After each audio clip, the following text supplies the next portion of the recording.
Let me go with the problem number 7. A train covers 20 meters in a second. Convert the speed of a train in kilometer per hour. 1 kilometer is equal to 1000 meter, right?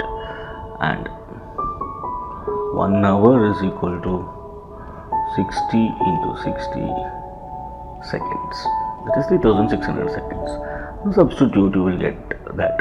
So they have given in terms of 20 meter per second. I write 20 meter. I need to convert meter to kilometer. So 1000 into 60 into 60. So simplify it here. 1 2 1 2 3, right?